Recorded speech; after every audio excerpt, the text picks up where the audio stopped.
says, well, we have a tradition here of telling jokes before we go to bed. But we've told the same jokes so many times over and over again. Now we just assign numbers and we get a lot more jokes in that way. So why don't you try it? Just pick a number. It's probably a joke. So, okay, good. So 14, and nobody laughs. So try again. 14. Still nobody laughs. Says, what's the matter? Is that not a joke? He says, no, sorry. It's how you tell it. Are we ready? Okay, good. Because I'm running out of material. Okay. Welcome once again to the Undergraduate Research Conference, which is organized once a year by the English department. This year under the auspices of the Student Expo. Thank you, Jennifer, in particular, for all your help with the organization. Thanks also to my colleagues Sophia and Ben, who were on the committee along with myself. And thank you in particular to the faculty who nominated these beautiful papers for today's event. So we have 4 presentations today on a range of medieval, early modern, and contemporary literary and historical works. Jean Reinart's Le Lay de l'Ombre, The Lay of the Shadow. William Shakespeare's Pericles, accounts of the Women's March on Versailles in 1789 by Edmund Burke, Henriette Lucille Dillon, and Helen Marie Williams, as well as Linda Hogan's Solar Storms. So we're going to proceed in order from the schedule, and our first paper is, our first presenter today is Amelia Ayres. Amelia is an undergraduate creative writing student in her first year at Brooklyn College, originally from Portland, Oregon. Her research interests include how postmodern literature documents grief, time, and transitions, and reappropriations of mythic reality by popular media in our dominant consumerist culture. She is currently writing a collection of prose and verse poetry on the barrenness and bodily death involved with medical transition. The essay Amelia is presenting, Communities of Time, touches on how the narrative of Linda Hogan's Solar Storms, a novel documenting a young Native woman's reintroduction to her own culture amid man-made ecological devastation of her homeland and subsequent anti-development protests, affects a sense of time as a multidimensional construction departed from the processionary, constant drudgery of Western temporality. It's a great bio you wrote. Thank you for that. So please welcome Amelia.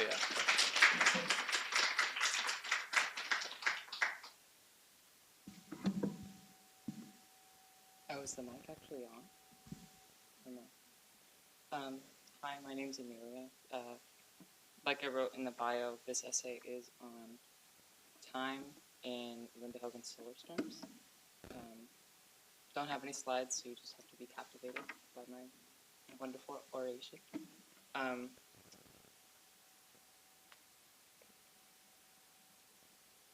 For the last several millennia, Western conceptions of temporality have hinged upon the apparent linearity of time, each event proceeding from another irretrievably in segmentable and measurable increments, with both an archaic beginning and an inevitable end. Despite recent widenings of this epistemological framework in mass art, as in popular media's new obsession with multiversal storytelling, a la Everything Everywhere All at Once and trends in Marvel movies especially,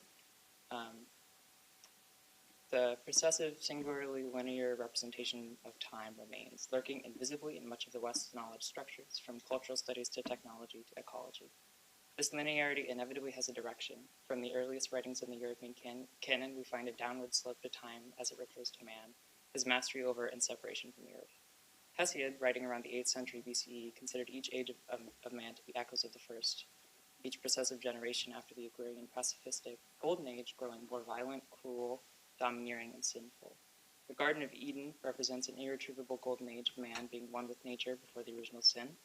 Even the Epic of Gilgamesh opens by claiming the glory and earthly knowledge of the king of Uruk was unequaled by any king after. These ideas of a decaying temporality are not, however, the only ways of understanding time. Non-Western cultures, especially many indigenous Americans, engage in temporalities knitted together from a variety of timelines. Each independent timeline is referent to a dynamic agent of indigenous cosmogony.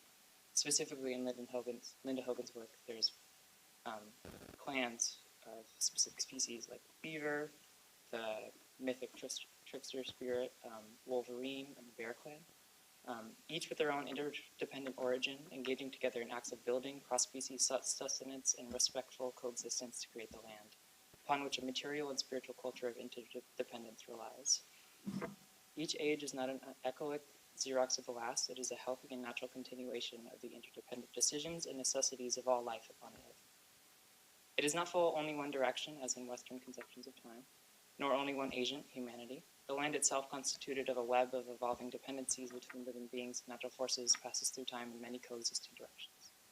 This land culture has been dealt a near-fatal blow, however, by the intrusion of the land-bereft and anthropocentric cultural and material imperialism of European colonialism on the American continent, narrowing the spiritual possibility and multi-species expressivity of indigenous temporality.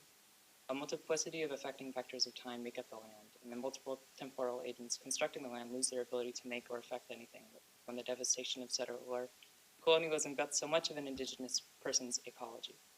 Linda Hogan's Solar Storms provides a glimpse into the life of a young indigenous girl emerging from a forcibly adopted white culture into an indigenous world of spiritual multiplicities. Through the eyes of the girl, Angel, Hogan shows us that these cultures are battered by Western capitalist society through land development and destruction, and cultural suppression and conversion. In this essay, I'd like to elucidate the connection between these destructive forces and a narrow, singular conception of decaying time and ecology, which are threatened by and thus suppress and seek to destroy indigenous time frames and the land intrinsic to them, as well as illuminating that much of the revolutionary practice working against these forces are undergirded by those very same land temporalities. By land temporalities, I mean the construction of a cultural idea of the land based on the time that inhabits and creates it. When Angel first arrives at her grandmother's home on Adam's Rib, which, as Professor Maschenbauer noted, is also referent to an origin of time, Adam being the origin of man, the world there immediately appears anachronistic, dull, and frustrating. Being raised on bubblegum, rock music, boys, and electricity, the very slow, mainly sustenance-based living of the folk on the Rib is immediately jarring to Angel. Time slows and changes. Even anticipation of learning about her own history, Angel feels that she is at the end of something. Not just her fear and anger, not even forgetfulness, but at the end of a way of living in the world. The thread of one America fraying as another world comes into view. It is a world that seems familiar even before functionally experienced, a felt thing traveling towards herself, going home to a place that she'd lived, returning to people she'd never met. That's in one of the earlier chapters of Solar Storms. Within the span of only a few months, time entirely opens up for Angel, no longer swaddled by the normative myths of American time, and through her growing perspective we glimpse indigenous temporality. From Dora Rouge, her great-great-grandmother, we receive a plethora of stories that illustrate the depth and width of indigenous time, the agency of many non-human species and spirits, constructing a temporality more varied and complex than Western history. The story of her great-grandmother Agnes and the Glacier Bear, for example, gives the Bear Clan a power and a place of respect in relation to humanity. Her coat, made from the bear, retains songs and knowledge from before the time of Agnes and the Bear Clan's extinction.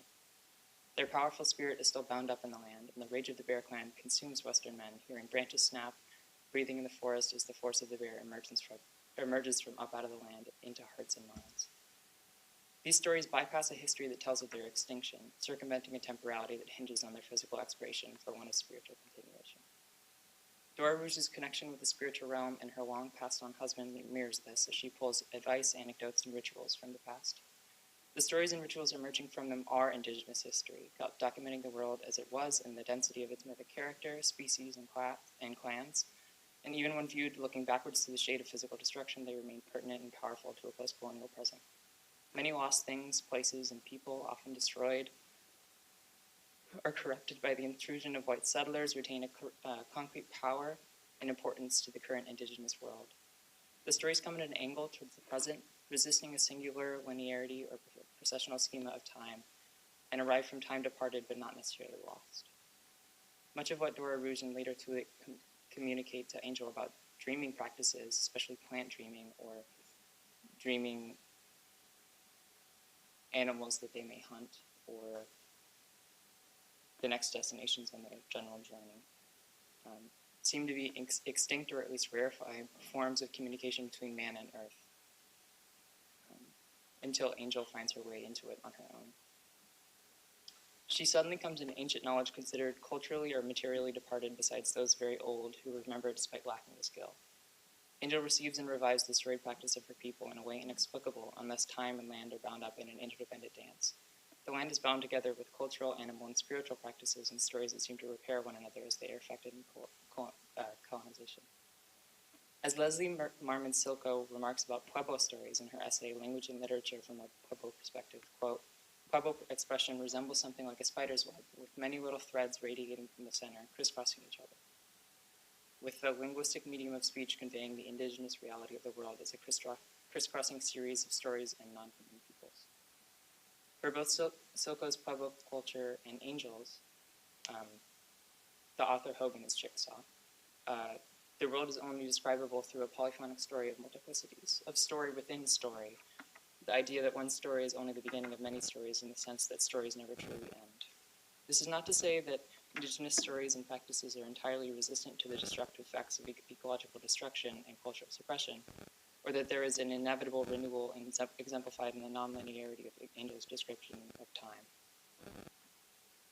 The indigenous cosmogony whereby beaver makes the world, for example, showing therein the ability and necessity of the beaver clan, and in modern science the beaver species' ability to maintain the water and the land, has been rendered decrepit as the beaver has been killed off over generations by trappers and prospectors for capital's gain.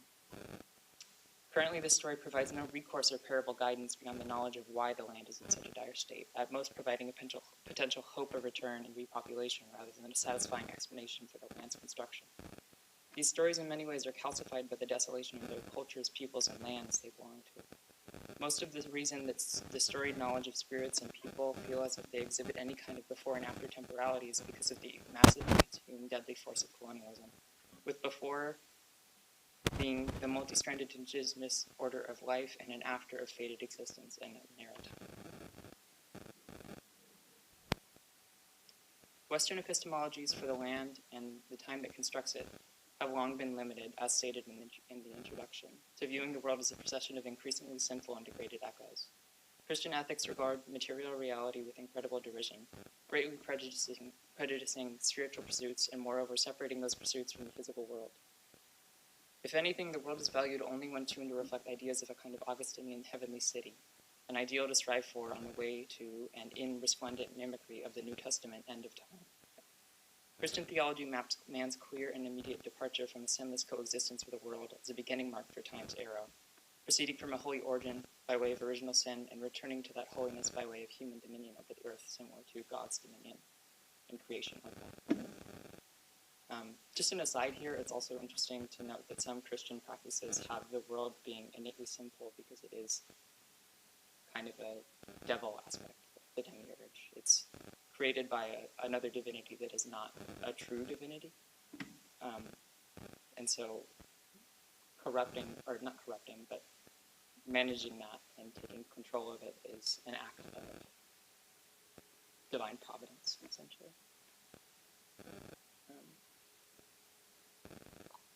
Western society strives against its own understanding of the qualitative slope of time, with the urban anthropocentric neo-divinity sought by the religious and material elite struggling against the deeply held belief that land and man degrades from a divine starting point by way of the fall. The upper class functionally manipulates the world in opposition to their temporal conceptions, as opposed to indigenous standards of flowing with or working alongside many progressing timelines, seeking to wrap history into a circle starting and ending with divine cohabitation. As history marches on, the decreasing spiritual value of the land, along with increasingly mechanistic ethics regarding it, allow for its increasingly prejudicial exploitation. Especially post-Enlightenment, this prejudicing of man's will over nature becomes ideological. Powerful men regarding themselves as stewards or even divinely appointed rulers when it comes to changing, guarding, and mechanizing the land. When placed alongside an echoic history of spiritual degeneration, these systems of control narrow acceptable temporality to that expected and desired by a few urban elites.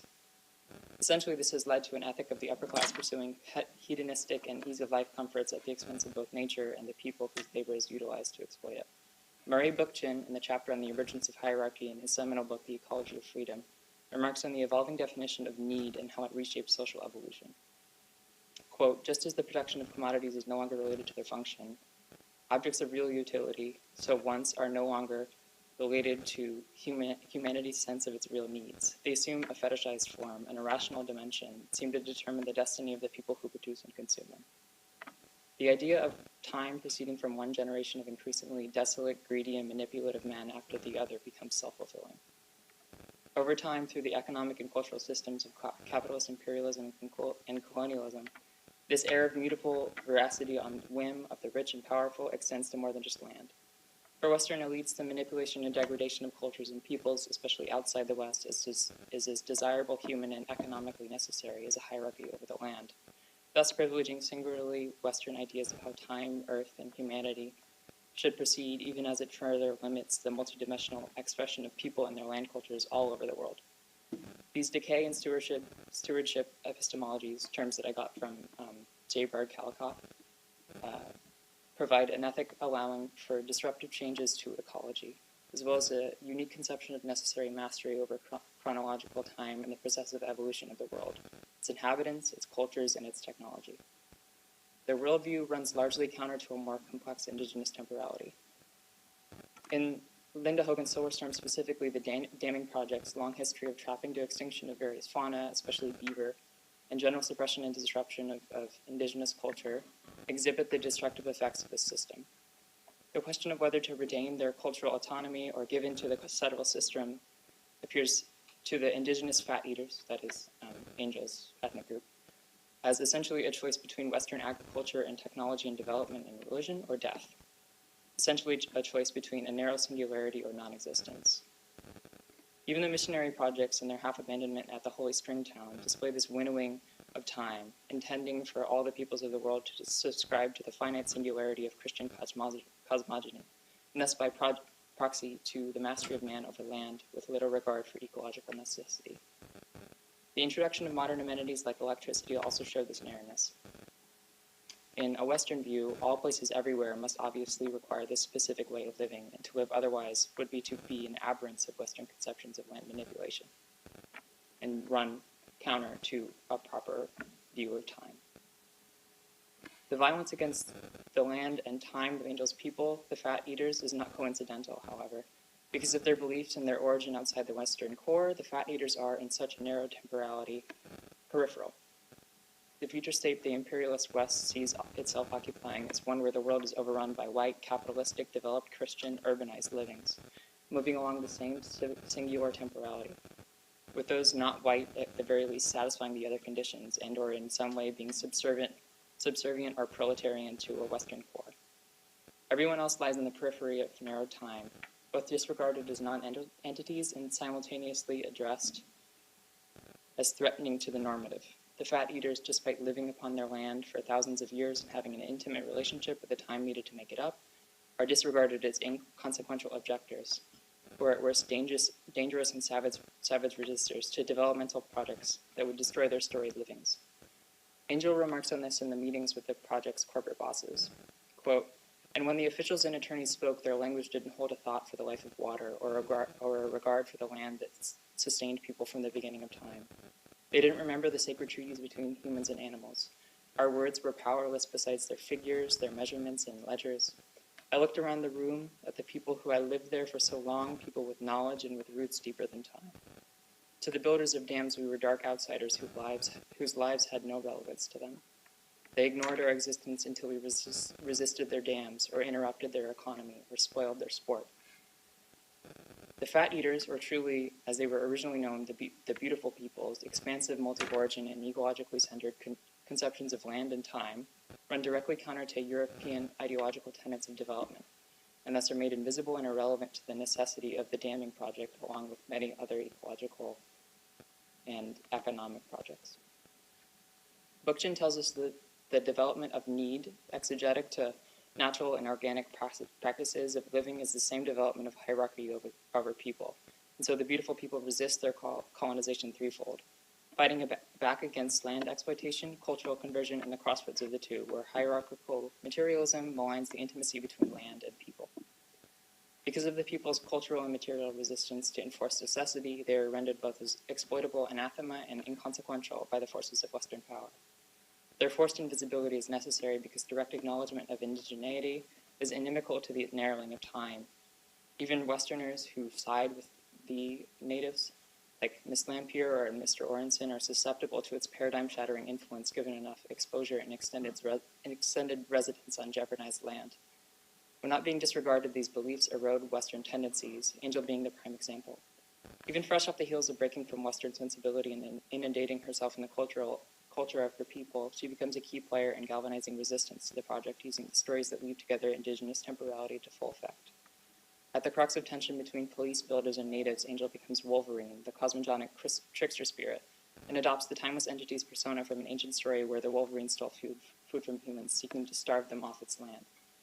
The storied temporality of the indigenous universe incites its people to resist destruction, providing parable inspiration on how to live through tragedy and how to fight against death. Without the inciting force of their history, the beautiful people would be completely destitute, devoid as much of spirit as of physical prosperity. The storied history that has created and fostered their land is the ultimate defense against an ever-narrowing Western time.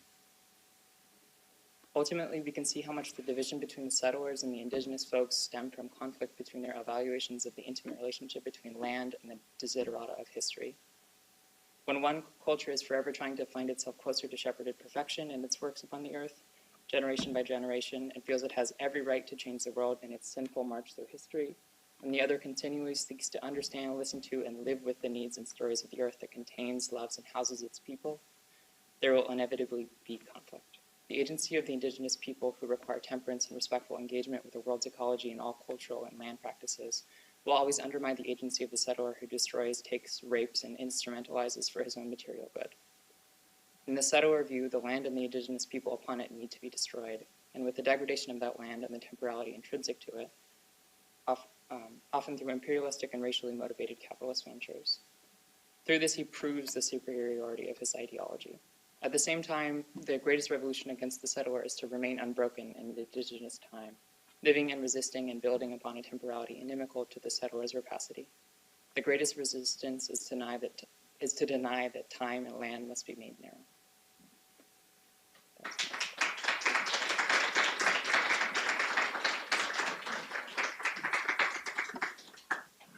Amelia.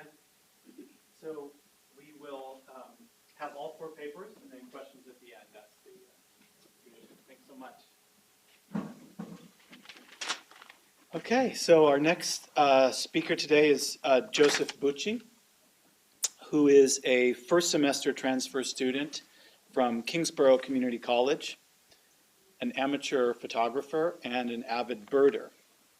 After graduating with an associate's in journalism, he is currently working towards a bachelor's in English and plans on continuing to an academic career researching literature. As a part-time volunteer organizer, Joseph is acutely interested in both the political subconscious of literature and its real-world efficacy. And his paper today is entitled Refractions of Revolution, the Aesthetic Faces of the Women's March.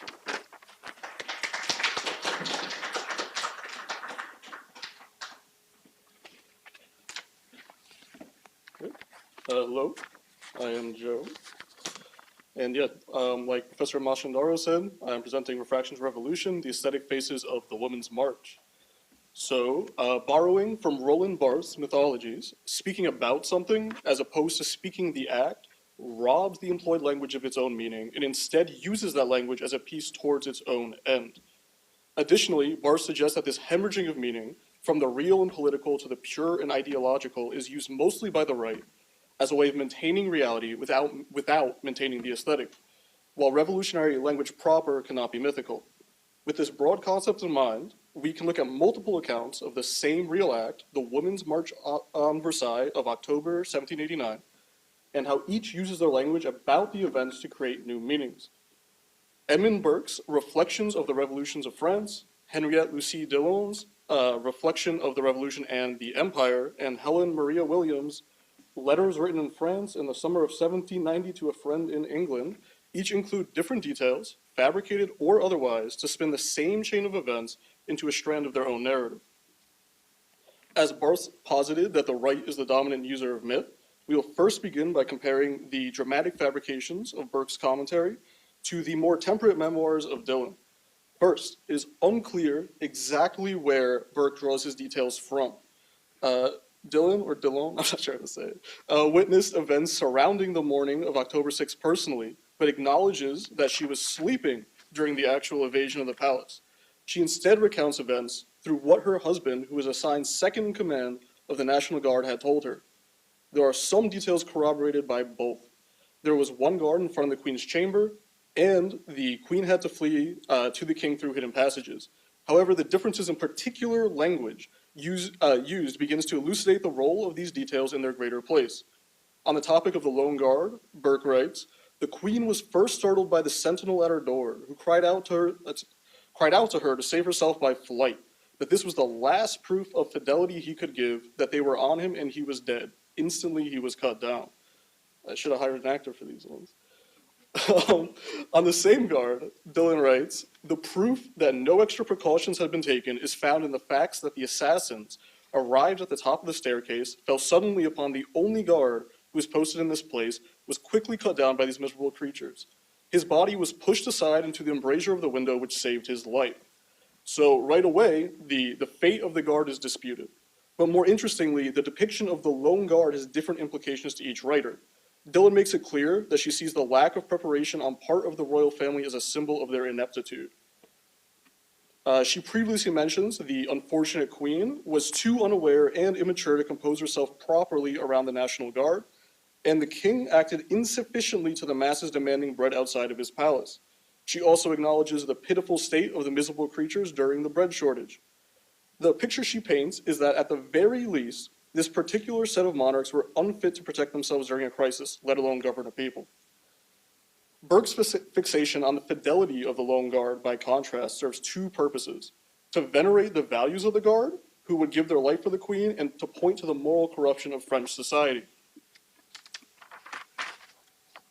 This is later corroborated when Burke laments, "I thought 10,000 swords must have leaped from their scabbards to avenge even a look that threatened the Queen with insult, but the age of chivalry is gone." And on the topic of the Queen herself, Burke again dramatizes the situation.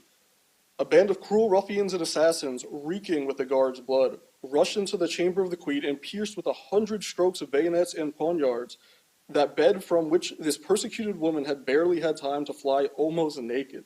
The royal family was then forced to abandon the sanctuary of the most splendid palace in the world, which they left swimming in blood, polluted by massacre, and strewed with scattered limbs and mutilated carcasses." While Dillon has painted the royals as incompetent and the situation as a natural result of people going hungry, Burke paints them as persecuted by unprovoked slaughter. Now, how do these depictions fit into the greater narrative of each writer? As for Dillon, we could take her at her word. She says, "I undertake to set forth the history of my opinions and my feelings." She goes on to explain that she grew skeptical of the church at an early age and witnessed the hypocrisies and failures of those in power. Overall, through her opinions of individuals, she creates a somewhat passive impression that the First and Second Estates were full of people unsuited for the titles and associated powers. Burke's effect, however, is a little more masked. He clearly mourns chivalry, calls the French revolutionaries barbaric in a number of ways, and scoffs at the idea that regicide might be held to the same standard as the common homicide. How dare we? He robs the meaning from the real situation, the starving peasants' demand for bread, and uses the image to his own end, painting the revolution as barbaric. As Barthes observed of the right generally, Burke changes the aesthetic of the revolution to one where the king and queen are victims, while in reality they were on the very top of society. Lastly, let us turn to Williams, the more outwardly left-wing author. Unlike Burke's surreptitious underlying tones, Williams makes her mythologizing plain. She includes qualifiers like "I could not help moralizing a little" as a way to efface the political nature of the conversation. Though this is also a way of naturalizing the discussion in a similar manner to Burke, as if her conclusions are the natural conclusions of the events. Williams also was not present at the events of the Women's March, but instead retells the event upon her visit to Versailles almost a year later. "All the bread which could be procured in the town of Versailles was distributed among the poissards, who with savage ferocity held up their morsels of bread on their bloody pikes towards the balcony where the Queen fled, crying in a tone of defiance, 'Nous avons du pain,' we have bread." This contrasts directly with Burke's. Prominent in the people's triumph was the animating cry calling for all the bishops to be hanged on the lampposts. This might as well have brought forth a burst of enthusiasm on the foreseen consequences of this happy day. Burke again emphasizes the barbaric nature that the revolutionaries have, that they will take pleasure from murder. Williams instead puts the spotlight on two other factors. The participants were women, and that for them it was a prideful triumph to have bread in spite of the monarchy. By staging the scene in this way, she focuses the aesthetic of the revolution on grandiose displays of liberal ideals. However, Williams' account does not quite do for the left what Burke does for the right. Williams' constant effacement of politicization also scrapes away the left's most poignant tool in that revolution, the reality of that situation. She invokes the aesthetic concessions of the king and queen as a way of garnering favor with those who might still be partial to the old regime. Or as we might say now, she's trying to play both sides. She says, the king is now extremely popular, and makes sure to mention that the queen did not testify on any attempted assassinations. She gleefully basks in the idea that the Dauphin would be educated in the principles of a constitutional monarchy while ignoring any of the implications that a king's birthright might have on a supposed idea of equality for all. In an attempt to make her revolution about the natural, inarguable conclusions that anybody with a heart could come to, the real situation of the oppressed is lost.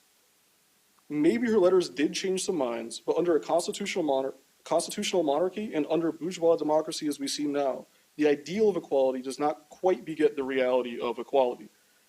In totality, the way that each text appropriates the same historical events into their message through the particulars of language is quite clear. It is the changing of aesthetic. However, it is interesting that in this case, Barth's assertion that speaking about things naturally favors the right seems to hold up. We also see this in more modern media. George Lucas has explicitly stated that the antagonist force in Star Wars was based on America, and yet that franchise has been completely appropriated as a depoliticized cash cow for Disney. Meanwhile, Burke's lamentation about lost tradition and values echoes throughout modern politics as a way of distracting from the real causes of social unrest. I am partial to the idea that cynical distance can only benefit the ruling class, as observed in Slavoj Žižek's The Sublime Object of Ideology. So I will offer one last idea. Dylan's plain points that there was a bread shortage, that there was no extra precautions, are meaningful answers to Burke's mythologizing on their own. Maybe the signification of myth can be repoliticized by its insertion into a further semi-logical system, one in which the output speaks the act itself. Thank you.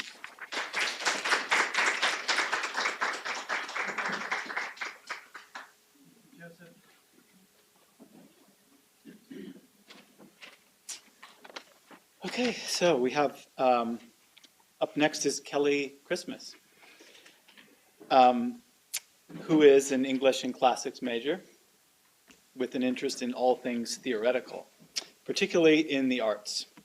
Her academic dream is to coalesce different art mediums, such as the literary, cinematic, and digital spheres, to explore the semiotic and epistemological aspects of human existence.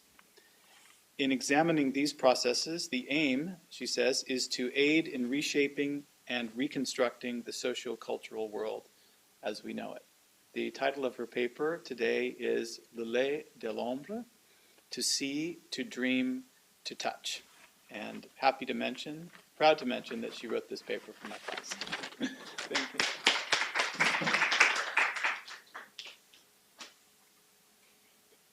Okay, so I do have a presentation for this. How do I turn it on? I think it's open here, but It's open. okay, yeah. So how do I put this to present? Okay. Hello, everyone. Thank you for coming to this reading. Bear with me because I wrote this a while ago, but I do love this paper. Okay.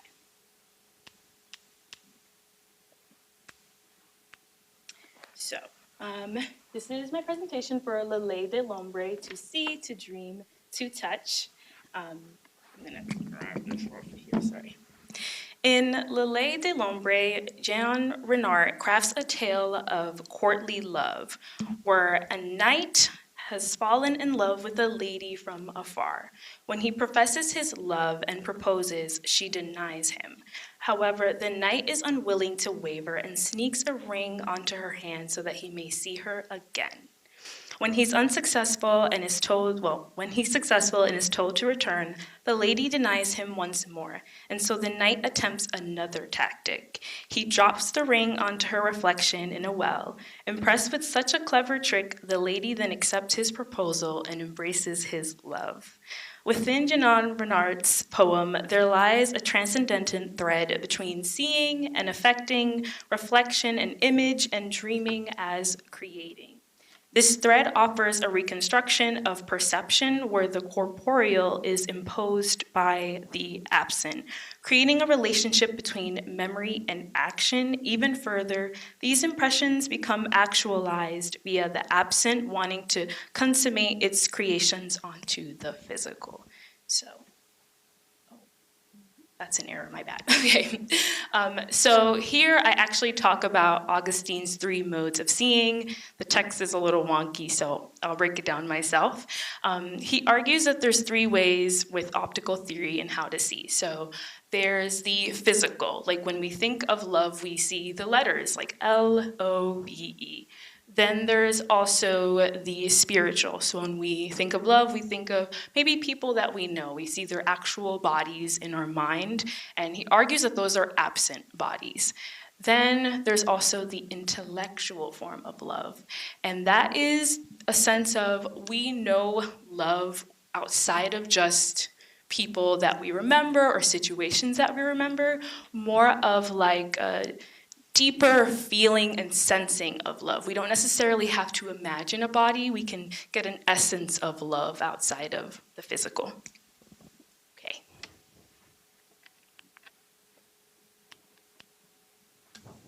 So, thus it serves as an examination of medieval contemplations and curiosities. The eye, the body, dreams, and images, and thus art and its relation to the auteur, as well as courtly love. In Sight and Embodiment in the Middle Ages, Susanna Burnoff wrote on optical theories prevalent in the Middle Ages, including that of witches in the flesh, body, dream, and beyond.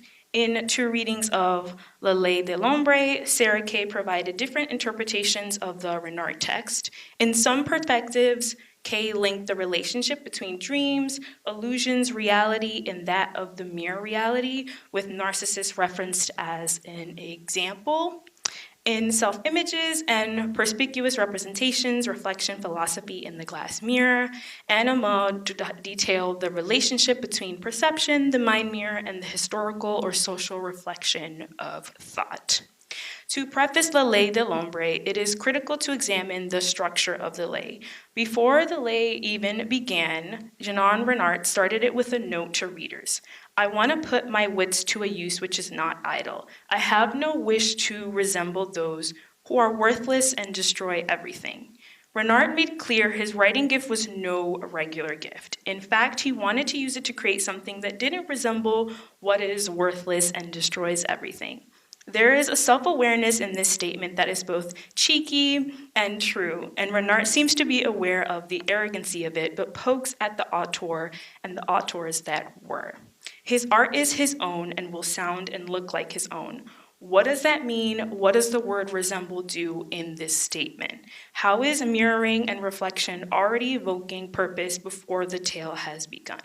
Anna Mudd answered this succinctly in her article, which we can see here. Subjectivity and thus objectivity are inseparable from the material history of the mirror, the instrument in which human beings see themselves, the surface upon which seers read and interpret themselves for themselves and as they are seen by others.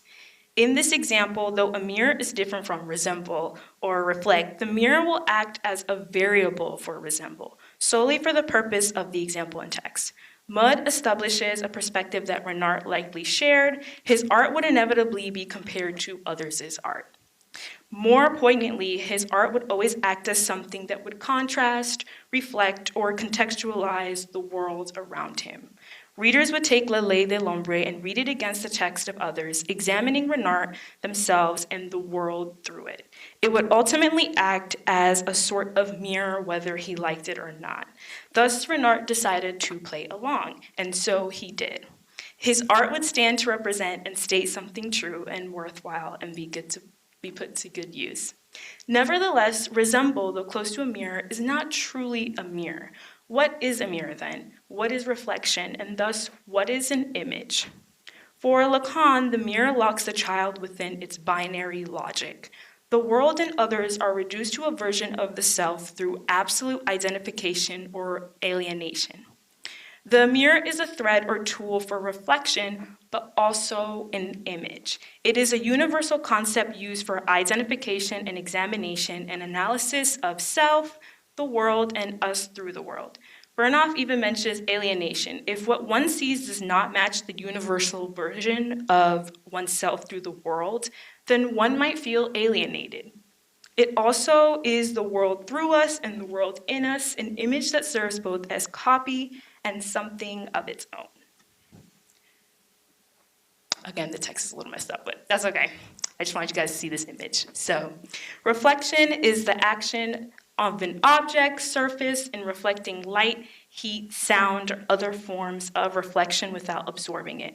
But it derives from Old French to mean réflexion, or to bend back, bend backward. We also know reflections as to think back, so this definition extends to the modern as well. To think back, to bend back, the reflection is a reactive noun, as it can bend but can make the receiver bend as well. It can be an image but exists outside of the image as its own presentation of thing. Image can be a myriad of concepts, a copy but not the actual object, a symbolum, an emblem, a representation, and can be physical or non-physical.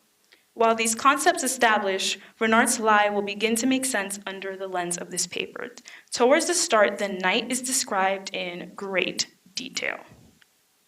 He had a fair and handsome body, was comely, slim, and nimble, yet his valor was greater than his beauty. He was all a knight should be. Love, who is both mistress and master, chose this precise moment to assail him because she wanted to gain the upper hand over him and receive due payment. In this passage, Renard provided an example of an image with the body as object. Later, the princess receives the same treatment. He provided 3 examples of image: body, knight, and love. Nevertheless, the image is shown to be essential here. Renard spends great time detailing how the knight is received and seen. Image is critical to this world and our own, which comes to mean that sight is not merely what one defines it to be. What the characters see may also extend to the unseeable. Notice that he is all a knight should be. Not only should he attain to be the vision of a knight or the archetype of a knight, but the vision of a knight should attain to be him. This is a reflection, the bending back of one thing to another. Renard is already beginning to link these concepts. Furthermore, love, not love, but an image of love, who is both mistress and master, a sexual and romantic giver, chooses to give him due payment. What could this due payment look like? After love shoots him with an arrow, the knight is entranced by the princess. All this, or so it seemed to him, was night and day before his eyes. He has received this body and image separate from the thing into himself. The eyes come into focus, optical theory is at play. Specifically, sight occurs when the species emitted by objects are aided and excited by the species of the eye. In other words, there is a reciprocal vision in seeing. This does not mean that when the knight sees the princess, he's being seen by the princess, but that he's being seen by the image, or better said, absent body of the princess. Thus, her body and image and perhaps soul will have arrived within his mind, where memories, illusions, and dreams come to be. Her body, now absent an image, is irremovable from his dreams. It has become an appendage to these things. The knight becomes enamored and absorbed into it as it has looked back. It is psychological and mystical. It becomes physical when the object uses its eye to look back. The knight demands that she look at him and receive him, that it should become physical. The princess, without even seeing him, blushes. It was not in anger that the lady blushed, but rather because of the great surprise this caused her. Thus, her absent body and the soul seem to extend this sight that it could have witnessed in the dream world one the knight was a part of to the princess. To add further, bodies and souls seem to be and do something different within the dream world.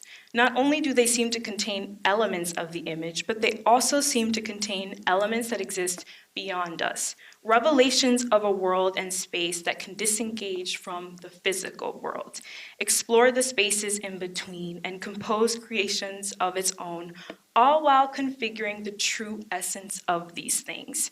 It is as if the image, absent body, and soul are truer, extending beyond the sole individual than the physical body seems to be. There is a transcendence to all of this, which is implied by the reaction of the princess who has just met the knight, but seems to know and feel beyond what she should. She flushed, the color rising in her cheeks, because he had said that he was entirely hers. This passage points to a moment of her being moved by this recognition of being owned. Why does she feel endeared to her owning him? Does she like that he could? Does she know that he does? Does she like that she's pretending that she doesn't? At this point, it seemed to the lady that her heart was not deceiving her, rather that she knew quite well she often thought of him not merely there and then. It seems to be that she knows that he does. The two continue to exchange words, but the princess doesn't move from her decision. The knight quickly decides to put a ring on her finger. When she realizes that it's there, she'll have to see him again. He quickly took his ring from his finger and slipped it onto hers, breaking her train of thought, so that she had no time to be aware of the ring now on her finger. While the knight has an impression of the princess, he now leaves an impression on her physically. However, this does not work, at least not psychologically. It'll lead him back to her, but it will not leave an impression in the way that he has of her. He is so feverish in his desire from his dreaming that he links these bodies, absent an image, to the physical. Sarah Kay wrote of this. Now, however, that he faces the lady's categorical rejection of him, symbolized for him by her rejection of the ring, and that he sees himself as excluded from the reality of her love, he deliberately seeks out an illusory courtship and acceptance and preference to any other real love. It's interesting to note Kay referenced the dream love as unreal love. That is where the disagreement would begin. While he struggles to understand the difference between the waking world and the dream world, there is realness in both. If anything, her absent body and images have revealed in him a true union of the two beyond what is relegated to the present. However, there will need to be an exchange that is beyond the physical for her to realize that notion as well. Not only was he struck by her image, but by love, who acted as an otherworldly force. While she has already been struck by his image, she still requires an otherworldly force to make this revelation clear. The two worlds are inextricably, irreparably linked. One might think it to be a delusion, but the dream world should be considered, at least in this text, a reality that is just as true as our own. Also, I want to make sure that I didn't skip a slide. Okay, yeah. In dreams, one is faced with reflections, the bending back of time and progressions of our reality. In other words, there is a transcendent place.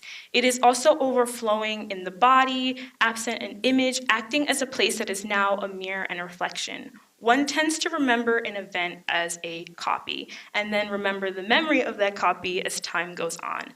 Memory of that memory. It starts to become an examination of the thoughts themselves and as extensions of themselves.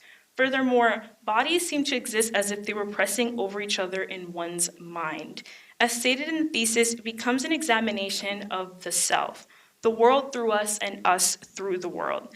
Thus, images and bodies can be truer in dreams and illusions than the physical world is, or at least as important. Gazing at oneself in a mirror, Melchior Bonnet writes, was a practice of bringing others to oneself, of reviewing those things about oneself from outside of oneself. This brings the lay to its end. The knight drops the ring in a final attempt to win her hand on the princess's reflection. Finally, the princess responds and falls in love.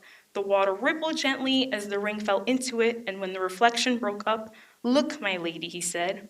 Now she has accepted it. The knight recognized the mirror and reflection as true. The princess understood the reflection to be not her, but something that encompasses her and that is beyond her. The world through her and her through the world, both past and future. She has no choice but to accept the ring as her reflection.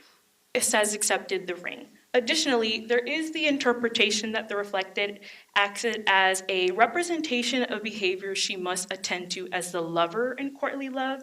She used the body as a model for how to respond. Anna Mudd wrote again, each person creates himself from an imaginary projection, from social and aesthetic models, and from an appearance that all reciprocally sustain each other. While some of this is true, the mirror acted as the superego of the princess and did leave an otherworldly imprint on her. This only served to defend the psychological reasoning for this action. In the end, it removes validity in the I, the dream, and the absent bodies and images that left a macrocosmic and transcendent impression on the two. Something beyond the bounds of our understanding as well as the linearity of time.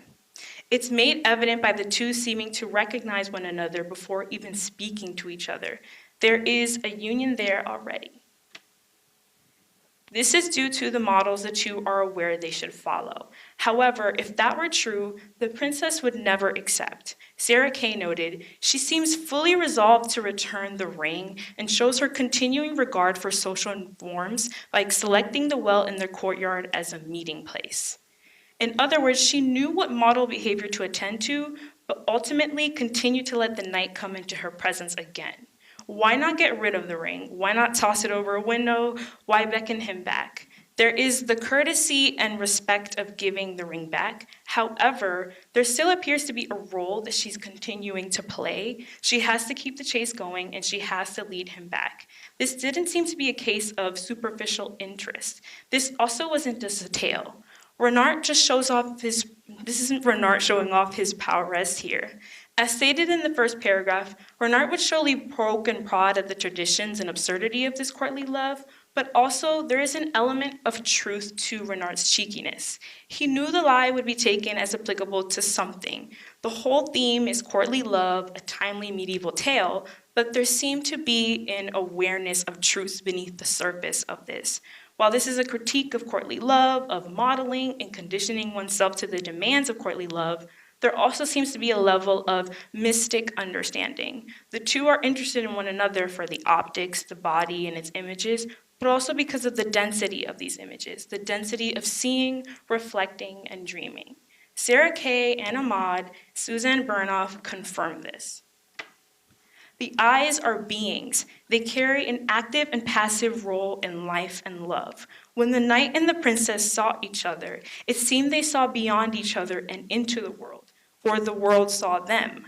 Renard seemed to recognize that this was a truth to courtly love, something beyond our understanding, which is why it was so pertinent and unavoidable. Of course, knights and many others fall in love with these married women because they were beautiful and a sight for the eyes, but the seeing seems to link to something greater than just beauty.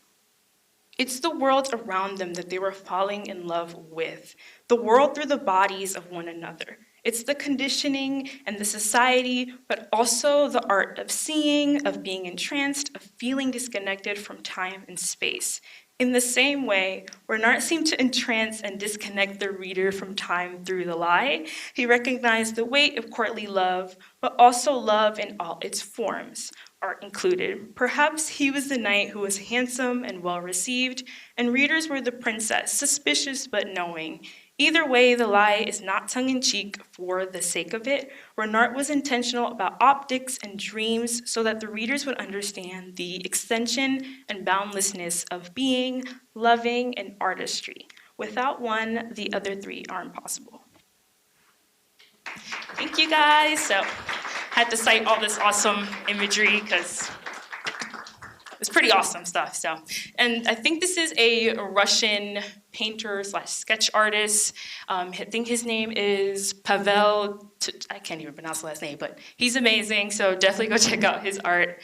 And thank you guys for sticking around.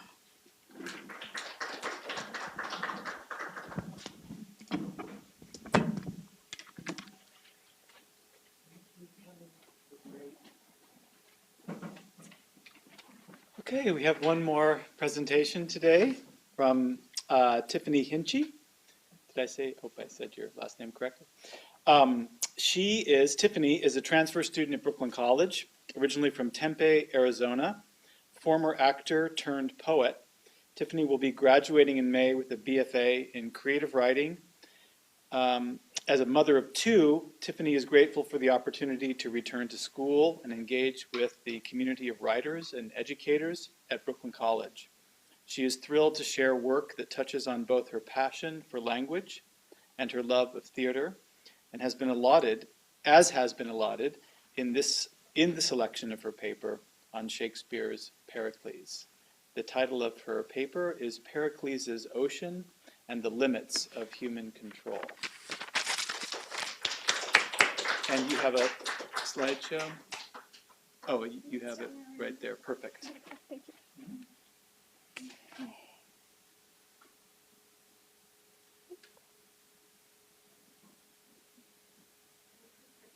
Sorry, I'm technologically challenged.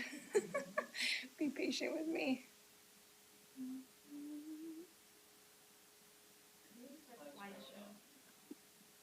Okay.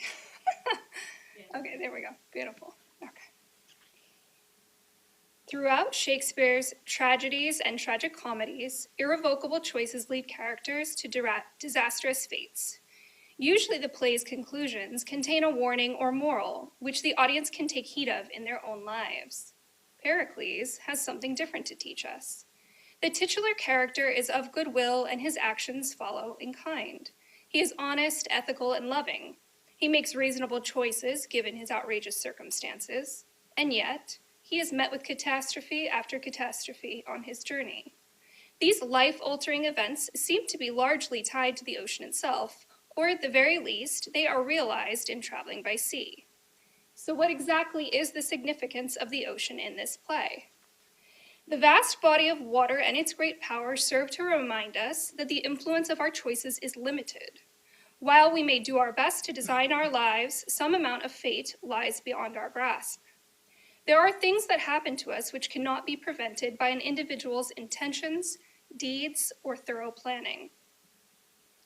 After having had the misfortune of unearthing another king's dark secret in Act 1, Pericles takes to the ocean in an attempt to flee the wrath of said king. The sea, however, does not take Pericles in kindly as a refugee, but rather it rages against him. Finding himself shipwrecked at the top of Act 2, Pericles begins to understand that he is out of his realm of rule. His supposed power is made ineffective. Yet cease your ire, you angry stars of heaven. Wind, rain, and thunder, remember earthly man is but a substance that must yield to you, and I, as fits my nature, do obey you. Alas, the seas hath cast me on the rocks, washed me from shore to shore, and left my breath nothing to think on but ensuing death. Let it suffice the greatness of your powers to have bereft a prince of all his fortunes, and having thrown him from your watery grave, here to have death in peace is all he'll crave. Here we see a king bowing down to a higher power. He employs the language of the natural world and the elements. He begs of the stars, wind, rain, and thunder to give him reprieve from their ire, which Oxford English Dictionary defines as anger, wrath, now chiefly poetic and rhetorical. He acknowledges the authority of these elements and admits his subservience to them. In Roy-Turdree's Mental Tempests, Seas of Trouble, the perturbations of Shakespeare's Pericles, the author suggests this of Pericles' ocean and its power. Whether the context is that of divine retribution or the ubiquitous snares of mortal life, it is mankind as a whole that is imagined in these instances to be tossing on the ocean. Her conclusion is an agreement that Pericles, as a mere man, perhaps symbolizing all of mankind, is no match for the ocean. And moreover, the ocean itself symbolizes the many forces which are beyond the control of man. It is worth noting that Pericles' oceanic adventures do not bring him catastrophe exclusively. There are some happy accidents that bring him moments of good fortune as well. Still, these accidents, which play a part in Pericles' fate, are of the ocean's doing, not his own. In Daniel Brayton's Shakespeare and the Global Ocean, the author says, In Pericles, diverse characters mingle on a briny commons. Accidents happen, characters go overboard, literally and figuratively. Lives and families are blown off course, plans flounder, and providence becomes manifest. Characters escape and return across the water. Shakespeare's ocean is the space of transit, an undomesticated boundary between realms, a threat to cosmic and social order, and the arena of providence. In considering the last word of this passage, providence, which Oxford English Dictionary defines as an act or instance of divine intervention, an event or circumstance which indicates divine dispensation, we know that any reward or satisfaction Pericles encounters will still be credited to a higher authority rather than himself. The primary satisfaction that Pericles' oceanic travels yield to him is the meeting of and marriage to his wife and her subsequent pregnancy. However, this happiness is short-lived. In an attempt to return home with his wife and unborn child, our protagonist is met with yet another raging storm. The child is born at sea, and in the turbulence, his wife is believed to have died. In the chaos of the storm and the birth of the child, decisions are made at a rapid pace. The sailors urge Pericles to sacrifice his wife's body to the sea in hopes of calming the storm, to which he agrees. A terrible childbed hast thou had, my dear. No light, no fire. The unfriendly elements forgot thee utterly. Nor have I time to give thee hallowed to thy grave, but straight must cast thee, scarcely coffined, in the ooze, where, for a monument upon thy bones, the remaining lamps, the belching whale, the humming water must o'erwhelm thy corpse, lying with simple shells. O Lycorida, bid Nestor bring me spices, ink, and paper, my casket and my jewels, and bid Nicander bring me the satin coffin. In Pericles' farewell to his wife, he uses language which suggests the mortality of the body, and an ocean which persists even after death. Words like grave, monument, bones, corpse, casket, coffin, all do the work of reminding us that our bodies have but one destination: death. On the other hand, the sense of a surviving higher power is evoked in elements, ooze, air remaining lamps, which all serve to remind us of our smallness in comparison to nature. In particular, the belching whale is all at once biblical and simplistic, conjuring the image of a hungry ocean which is ready to devour man and make a quick meal of his plans. It is hard to imagine a king agreeing to set his queen's body upon the sea in order to soothe the superstitions of his crew. However, in his essay, Shakespeare at Sea, Lawrence Publicover tells us this: at sea, Pericles' political authority dissolves. The mariners are strong and he is not. Social roles and relations so distinct and sure on dry land are reformed in the turmoil of the play's respective sea storms. Shakespeare's seas are space in which individuals become divorced from markers of identification, including those of nationhood, social rank, and political hierarchy. So, we can see that this setting has disrupted any sense of control in Pericles as an individual, as well as disrupting the political hierarchy, which is, of course, a social convention of man's creation.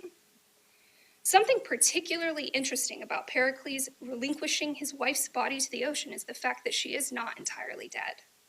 The uproar of the storm and the upheaval of hierarchy are disorienting, and thus proper time is not taken to investigate or to consider an alternate possibility. Returning to Brayton's Shakespeare and the Global Ocean, this insight helps position us in one possible explanation for this false assessment and rash decision-making. The sea in Shakespeare imparts a strangeness marked by distinctive aesthetic effects. It is a space of invisibility and unknowing, where the limitations of sight undermine epistemological certainty. Certainly, Pericles and his crew are subject to such limitations. A tragic and consequential choice is made, though their intentions are pure. The sea's raging storm has obscured their vision, both literally and metaphorically. Their lack of knowing suggests yet again the limitations of man in the face of the ocean. Bereft of his queen, Pericles must turn his attention to his daughter, Marina. In fearing her unable to make it to their original destination safely, they change course and head to Tarsus. where Pericles believes he can leave her in caring hands. We cannot but obey the powers above us. Could I rage and roar as doth the sea she lies in, yet the end must be as 'tis. My gentle babe Marina, whom for she was born at sea I have named so, here I charge your charity withal, leaving her, the infant of your care, beseeching you to give her princely training, that she may be mannered as she is born. In this passage, Pericles outright declares his submissiveness to the sea. He admits he cannot rage as the sea does, though his emotions certainly feel as large. In naming his child Marina, it would seem that he hopes to endow her with the power which he has come to know the ocean to possess. In looking to give her peace, which she did not have at the onset of life, he brings her to a couple whom he expects to protect and care for her. Sadly, those aforementioned limitations of knowledge have extended to this moment. Rather than securing Marina's safety, he unwittingly puts her in harm's way. There may be something else happening in this sequence of choices that Pericles is making, however.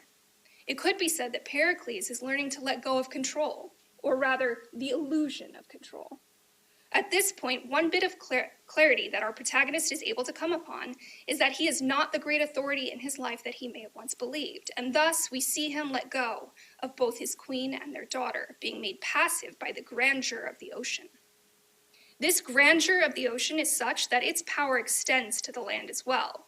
This extension of power serves to solidify the upper hand, for unlike Pericles losing his power at sea, the sea persists beyond its own realm. Returning to Roy Chaudry's Mental Tempest Seas of Troubles, the author reminds us of the sea's reign in this play.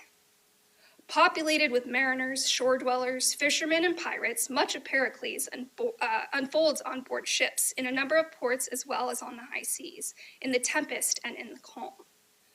Indeed, even upon land, Marina's life seems to be undeniably tied to her namesake. From the name of Pericles' daughter, we must conclude that she embodies something essential about the sea. As we know, Pericles' intentions in naming his daughter Marina did not come to fruition. Roy Chaudry concurs. From Marina's perspective, a maritime birth has not meant a mild, quiet, and gentle life. Born in a tempest when my mother died, she says, this world to me is but a ceaseless storm. These are storms whipped up by a worldly sea of troubles. After an onslaught of worldly troubles, including an abduction by the aforementioned pirates, Marina is eventually relocated to a port town where she is fated to be reunited with her father, though neither of them is aware of their relation. There are two details of note in the reunion of Pericles and Marina which cannot be overlooked when considering the ocean's influence. Firstly, it seems that Pericles cannot even be wholly moved to the land.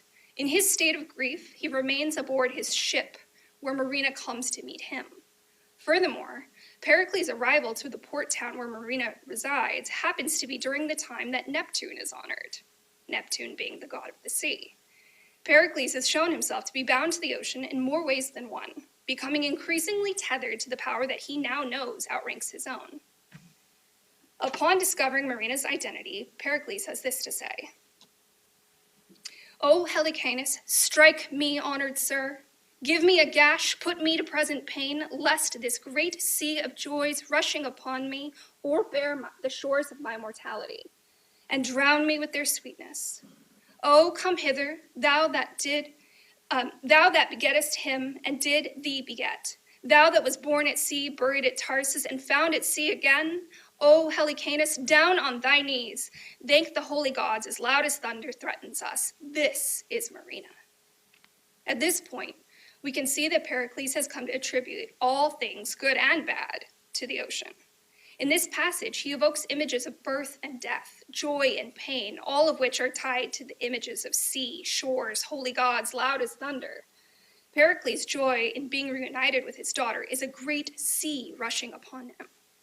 He has been moved to such an understanding of the ocean's power that even his mortality is, in his mind, linked to it somehow. O'erbear the shores of my mortality, he says of his joy. He goes on to remind us of the great events of both their lives, which are bound to the sea.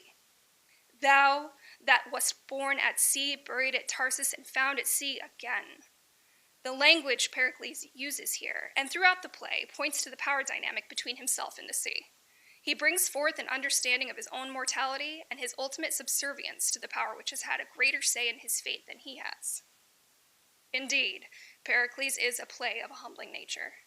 The character for which the play is named discovers that though he is king, and a good one, he is no match for the higher powers that dominate the outcomes of his life, namely that higher power being represented by the ubiquitous sea.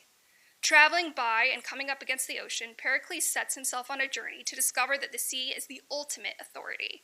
It has the capability to disrupt social hierarchies, dissolve the power of kings, obscure, cite, and curtail knowledge.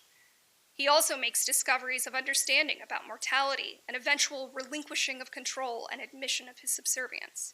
He and his daughter are inextricably bound to the sea and are forced to reckon with the fact that their lives and ultimately their fates are of the sea's doing.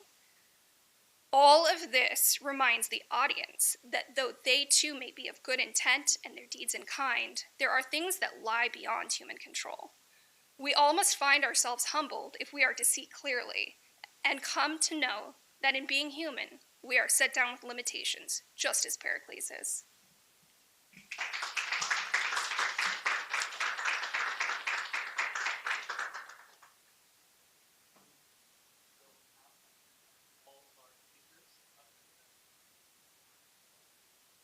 Q&A. We have 15 minutes left, so plenty of time. You guys can go to the mic. And please, any questions from the audience?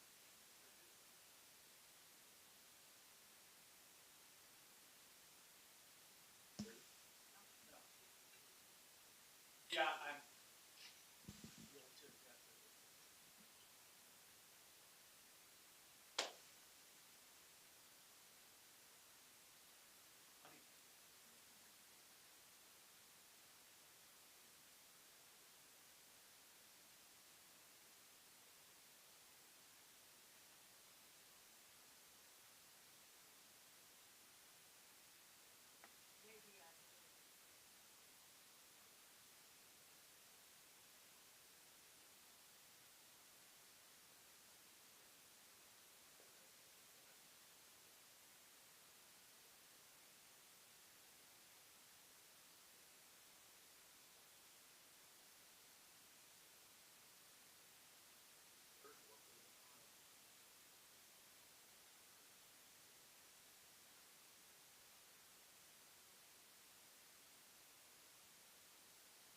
I feel like every time I write a essay or a paper, it's like it adds like another layer to my academic like focus. So I do, when I read this paper, I was like, oh my goodness, like a lot of the ethos from that paper has inspired how I see like other literature. It's like I think of like when you write a paper, you're kind of trying to like theorize your way through the text. So usually I do carry that with me over to other things that I do, especially since earlier I did a presentation on the Roman Republic coins, and I do carry that with me a lot, especially with Augustine's like optical theory. So.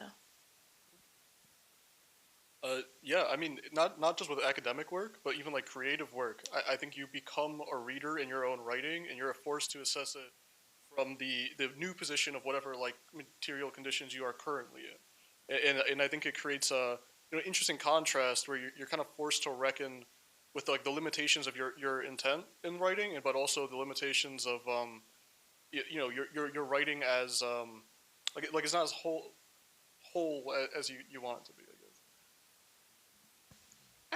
I can echo a lot of the sentiments that Joseph just gave us, but in particular with this paper and with this play, the paper was written at the end of the semester during a very busy time, and when I go back over it, I think it could be about 3 times as long, and because it is based on a play, just like when we watch movies, every time you see it, you notice something different. There's always more.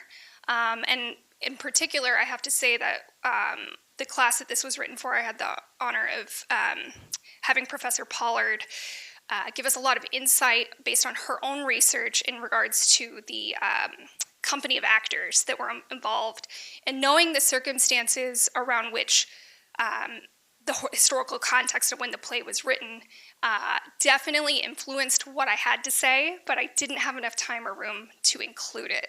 So there's sort of a shadow on the paper, so to speak, and it's definitely tempting to revise and extend it. Yeah. For me, I took a couple years off of school, and in that time I read a lot of theory because I wanted to keep my brain engaged with this kind of stuff, and this essay came out of a lot of that stuff. Like, I read a lot of these books beforehand, so it's nice to take a class that kind of ends up culminating a lot of the things that you engage with on a personal level, and I think that this might be like a turning point in my own academic career, but I can also, now that you mention it, like looking back, it feels like a node along with a few other essays that I've written before, that the like threads of my academic engagement in terms of like topics and research and themes kind of strings its way like between, and the paths that I get to each are very interesting because they're not all through academic, like formal research.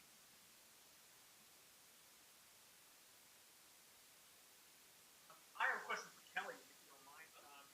I'm curious for you to talk a little bit about the relationship between the mirror and memory. Say more words about this, because this is a topic that I think about a fair amount. So, and a second question, if I might just already jump in, is talk just a little bit about the artwork used as illustration. Okay, oh my God.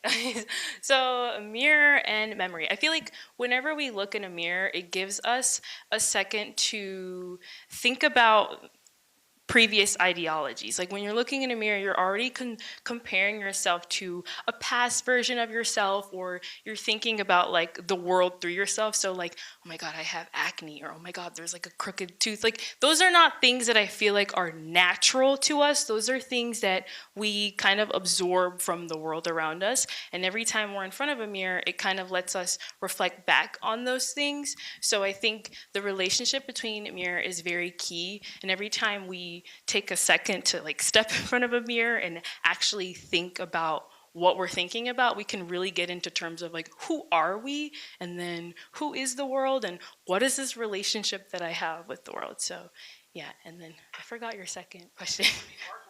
The illustrations you selected to show us.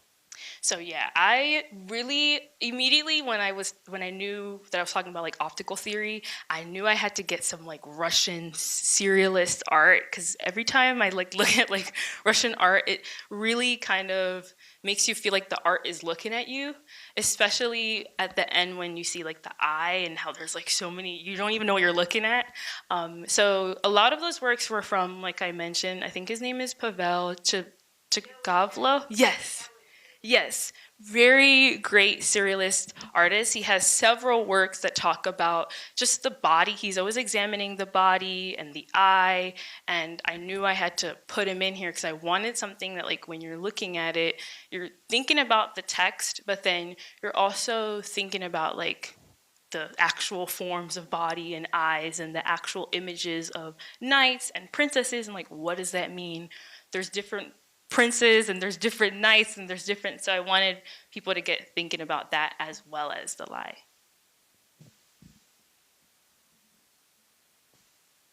Well, I have a question for Amelia.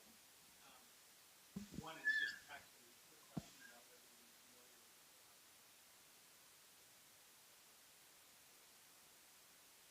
I am, yeah. okay, because that seems to be very, like an interesting analogy.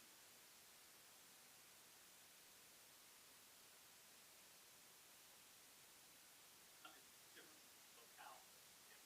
Yeah, a lot of indigenous like temporalities involve like and to some extent a lot of cosmogonies involve like a world being spoken into existence or saying into existence. Like in Linda Hogan's work specifically, they talk about God, though it's not an Abrahamic God,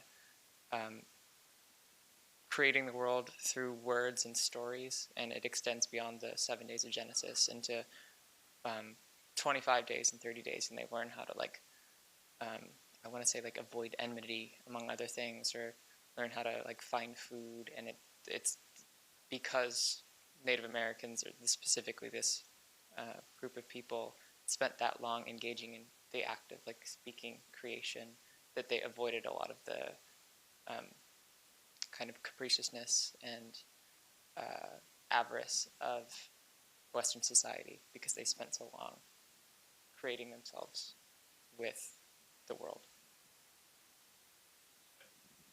My other question a little bigger is about progress and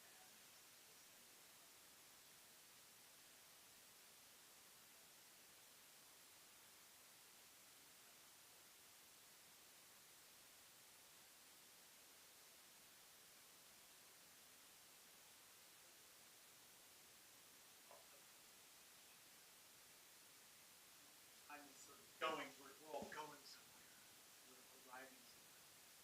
But how do we think about progress and not multi-port? What does progress and progressivism look like?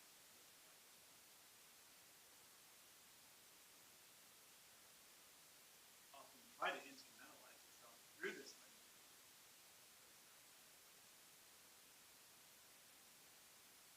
Tomorrow, is there some other progress that's not?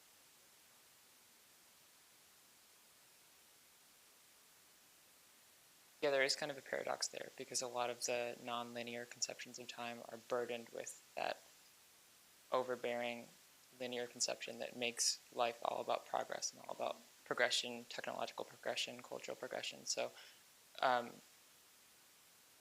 I think, especially in this day and age and for the last 200 years, like recouping those stories that make up a multiplicitous understanding of time and understanding of progression is the kind of one of the only acts of progression that you can have, is unearthing it or just retaining it.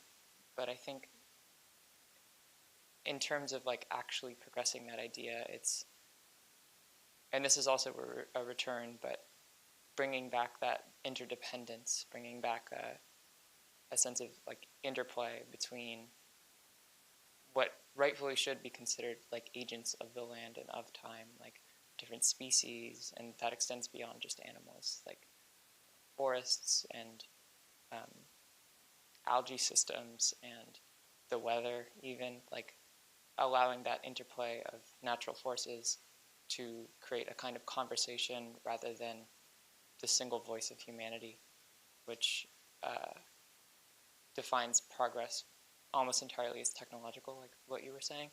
And moving beyond progress is like a technological act and more as an act of cohabitation, I think, would be how to do that.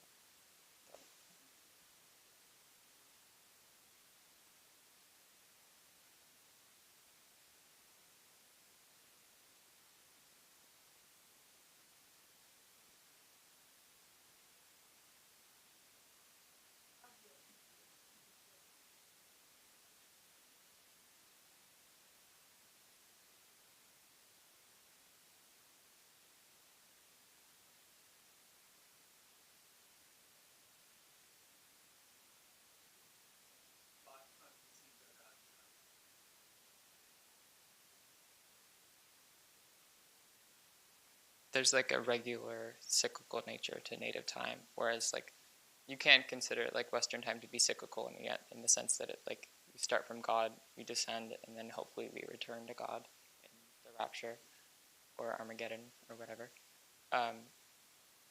But the regular like cycle of the seasons and of life is more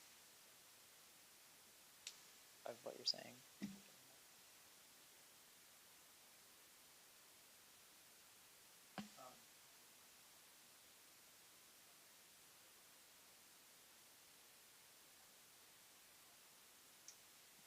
Feedback from Joseph. Seems that we are the thread between papers.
Yeah, I mean that's kind of where I'm turning to next, like with what I'm researching, is that I think like even like the post-structuralists and postmodernists really like to view language as like super separate, like it's not connected to reality, or like they like to think of it that way.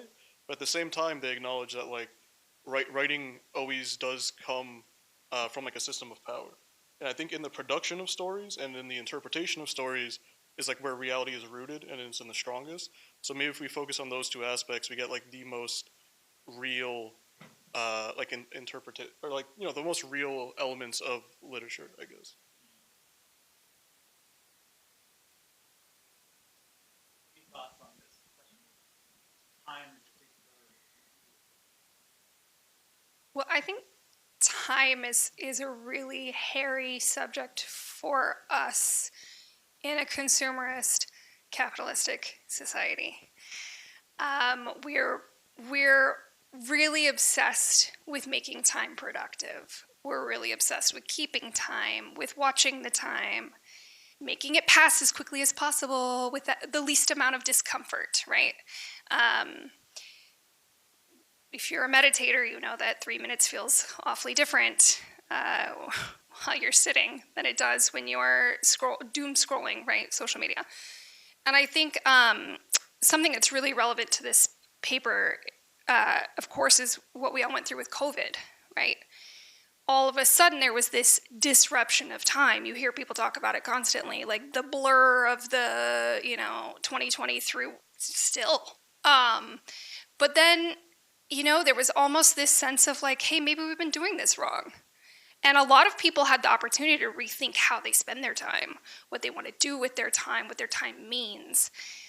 Unfortunately, organizations and businesses were really quick to try and get back to their industrialized time, right? Rather than a natural time, a natural progression, a seasonality, whatever have you. And so it is a silly notion in the face of catastrophe or tragedy or whatever have you to think that humans have such say in how we measure time, but it's quickly forgotten.